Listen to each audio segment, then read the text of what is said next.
Municipality ఎలక్షన్స్లో ఖచ్చితంగా బీసీలకు 42% రిజర్వేషన్స్ ఇవ్వాల్సిందే, ఇప్పుడు ఇచ్చినటువంటి రిజర్వేషన్స్ను మార్చాల్సిందే అంటూ Ambedkar statue lower tank bund వద్ద బీసీ సంఘాలు అయితే ధర్నా చేస్తూ ఉన్నాయి. బీసీ సంఘాలకు సంబంధించినటువంటి జేఏసీ నాయకులు ఇక్కడ కూర్చొని వారి యొక్క నినాదాలను అయితే ఇస్తున్నటువంటి పరిస్థితి. మొత్తం మీద 42% రిజర్వేషన్ విషయంలో ప్రభుత్వం చాలా తప్పు చేసింది అనేటువంటి మాటనైతే వారు చెప్తున్నటువంటి పరిస్థితి మనం చూడొచ్చు. ఇక్కడ జేఏసీ నేతలందరూ కూడా వారి యొక్క నినాదాలను ఇస్తూ వారి యొక్క నినాదాలతో ప్రభుత్వానికి సంబంధించినటువంటి విషయంలో 42% రిజర్వేషన్ బీసీలకు ఇవ్వాల్సిందే అనేటువంటి మాటనైతే వారు చెప్తున్నటువంటి సందర్భాన్ని అయితే చూస్తున్నాం. కొంతమంది బీసీ లీడర్లను కూడా ఇక్కడ చూడొచ్చు. పూర్తి స్థాయిలో వారి యొక్క నినాదాలతో ఇక్కడ లోయర్ ట్యాంక్ బండ్ మాత్రము ఇక్కడ పూర్తి స్థాయిలో దద్దరిల్తున్నటువంటి సందర్భాన్ని అయితే మాత్రం చూస్తూ ఉన్నాం. ఒకసారి బీసీ సంఘం జేఏసీ నేతలందరితో మాట్లాడించేటువంటి ప్రయత్నం చేద్దాం. అన్న, ఆల్రెడీ రిజర్వేషన్లకు సంబంధించి లిస్ట్ వచ్చింది, పూర్తి స్థాయిలో చూస్తూ ఉన్నాం. ఏంటి అసలు మీ కార్యాచరణ? ఇప్పుడు ప్రభుత్వము నమ్మించి బీసీలను మోసం చేస్తుంది. గ్రామ పంచాయతీ ఎన్నికలకు మాత్రమే పెడతామని చెప్పి ఈరోజు మున్సిపల్ ఎన్నికలు పెట్టడం అంటే బీసీలను వంచడమే. 42% రిజర్వేషన్లు అమలు చేయకుండా మున్సిపల్ ఎన్నికలు ఏ విధంగా పెడతారని మేము అడుగుతున్నాం. మున్సిపల్ ఎన్నికలు పెట్టడం అంటే బీసీలను రాజకీయంగా సమాధి చేయడమే. 42% రిజర్వేషన్లు ఇవాళ అమలు చేసిన తర్వాతనే దీన్ని మున్సిపల్ ఎన్నికలు పెట్టమని ఏ కోర్టు తీర్పులు ఇవ్వలే, ఏ కోర్టు మెడ మీద కత్తి పెట్టలే. కానీ మున్సిపల్ ఎన్నికలు పెడతామని చెప్పి ఇలా దొంగ నాటకాలు ఆడుతుంది. మేము అడుగుతున్నాం, నిన్న మేడారంలో క్యాబినెట్ సమావేశమైంది. మరి మేడారంలో క్యాబినెట్ సమావేశమైనప్పుడు ఇలా మేడారంలో క్యాబినెట్ సమావేశంలో ఎందుకు బీసీలకు పార్టీ పరంగా 42% ఇస్తాం, ఇవాళ చట్టబద్ధంగా 42% ఇవ్వలేకపోతున్నామని ఎందుకు చెప్పలే? కనీసం క్యాబినెట్లో కూడా ఎందుకు చర్చించలే? బీసీ రిజర్వేషన్ల మీద క్యాబినెట్లో చర్చించలేదు అంటే బీసీల మీద ఎంత నిర్లక్ష్యం ఉందో, ఎంత వ్యతిరేకత ఉందో ఈ ప్రభుత్వానికి తెలిసిపోయింది. బీసీ సంఘాలు పెట్టినటువంటి ప్రతి మీటింగ్ కూడా పీసీసీ మహేష్ గౌడ్ అటెండ్ అవుతా ఉన్నాడు. సీఎం రేవంత్ రెడ్డి కూడా ఢిల్లీ వేదికగా అటెండ్ అవ్వడం జరిగింది. ఆ అటెండెన్స్ అన్ని కూడా కరెక్ట్ లేదనుకుంటా ఉన్నారా, అది కరెక్ట్ కాదనుకుంటా ఉన్నారా?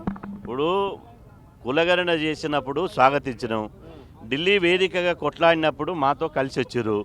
కానీ ఇప్పుడు ఈ మధ్యన గ్రామ పంచాయతీ ఎన్నికల కానుంచి అగ్రకులాల ఒత్తిడికి తలొగ్గి రేవంత్ రెడ్డి గారు ముఖ్యమంత్రి గారు అగ్రకులాల ఒత్తిడికి తలొగ్గి ఇవాళ రిజర్వేషన్లు అమలు చేస్తున్నాడు.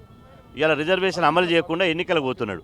కాబట్టి ఈరోజు ఇవాళ ముఖ్యమంత్రి బీసీలకు ఎందుకు వ్యతిరేకంగా పోతున్నాడో ఇవాళ రాహుల్ గాంధీ గారు సమాధానం చెప్పాలి. రాహుల్ గాంధీ గారు ఎక్కడ పోయాడు? రాహుల్ గాంధీ గారు కులగణన చేసి ఎవరి వాటా వాళ్ళకి దక్కాలన్నాడు. ఎందుకు దక్కడం లేదు అంటే కులగణన దక్కాలన్న రాహుల్ గాంధీ మాటలు నీటి ముట్టలేనా? రాహుల్ గాంధీ గారు కేవలం ఒక మైలురాయి లాంటోడు, కేవలం చూపిస్తాడు ఇంత దూరం ఉందని, కానీ ఇంప్లిమెంటేషన్ ఉండదు. ఇవాళ ఇంత జరుగుతుంటే ఓవైపు గ్రామ పంచాయతీ ఎన్నికల్లో 17% రిజర్వేషన్లు తగ్గించి బీసీలకు అన్యాయం చేశారు. ఇంకొక వైపు మళ్ళీ ఇవాళ బీసీ రిజర్వేషన్ మున్సిపల్ ఎన్నికల్లో మళ్ళీ 31%, అదేవిధంగా 30%, 18%, 28% రిజర్వేషన్ తగ్గించి మరొకసారి బీసీలను మోసం చేస్తున్నాడు. బీసీలను అన్యాయం చేయడం మూలంగా రాష్ట్ర ప్రభుత్వం ఇవాళ బీసీలకు మొదటి ముద్దాయిగా, మొదటి దోషిగా మారుతుంది. ఇవాళ మా వనదేవతలైనటువంటి బహుజన దేవతలైనటువంటి సమ్మక్క సారక్క దగ్గర క్యాబినెట్ మీటింగ్ పెట్టారు. కానీ బహుజనుల దేవతల దగ్గర క్యాబినెట్ మీటింగ్ పెట్టి బహుజనులనే ఇవాళ నిండ ముంచుతున్నారు. బహుజనులను నిండ ముంచిన తర్వాత ఇవాళ బీసీలకు వచ్చేటువంటి ప్రయోజనం ఏందని అడుగుతున్నాం. కాబట్టి ఈ రేవంత్ రెడ్డినైనా ఎవరినైనా వదిలిపెట్టేటువంటి ప్రశ్న లేదు. ఇవాళ రాష్ట్ర వ్యాప్తంగా బీసీ సమాజం అంతా రోడ్డెక్కింది.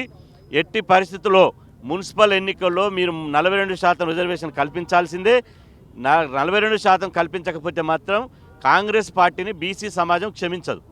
మనతో పాటుగా బీసీ జేఏసీ చైర్మన్ అయినటువంటి గణేష్ కూడా ఉన్నారు. గణేష్తో ఒకసారి మాట్లాడేటువంటి ప్రయత్నం అయితే చేద్దాం.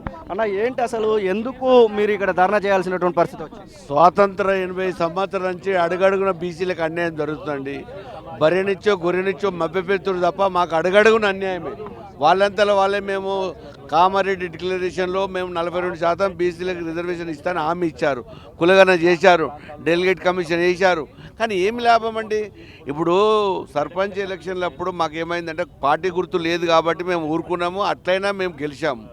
మరి కాదు ఇప్పుడు ఏమవుతుందంటే ఈ జడ్పీసీ ఎంపీటీసీ తర్వాత మున్సిపల్ ఎన్నికలలో మాకు రిజర్వేషన్ 42% రిజర్వేషన్ ఖచ్చితంగా అమలు చేయాలని మా డిమాండ్ సార్.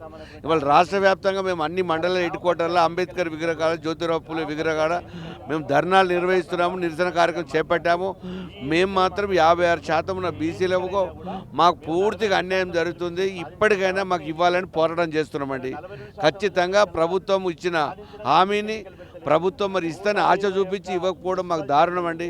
మేము ఊరుకోము, ఖచ్చితంగా మేము ఇంప్లిమెంట్ చేసేదాకా ప్రభుత్వాన్ని వదిలిపెట్టాం సార్. ఇది పరిస్థితి మనం చూడొచ్చు. పూర్తి స్థాయిలో బీసీలకు సంబంధించినటువంటి విషయంలో న్యాయం చేయాల్సిందే, 42% రిజర్వేషన్ ఇవ్వాల్సిందే అంటూ ఇక్కడ బీసీ సంఘాల నేతలు అయితే ధర్నా చేస్తున్నటువంటి సందర్భాన్ని అయితే చూస్తాం. అసలైన తొలి వెలుగు. ఫాలో వాట్సాప్ @తొలి వెలుగు అఫీషియల్.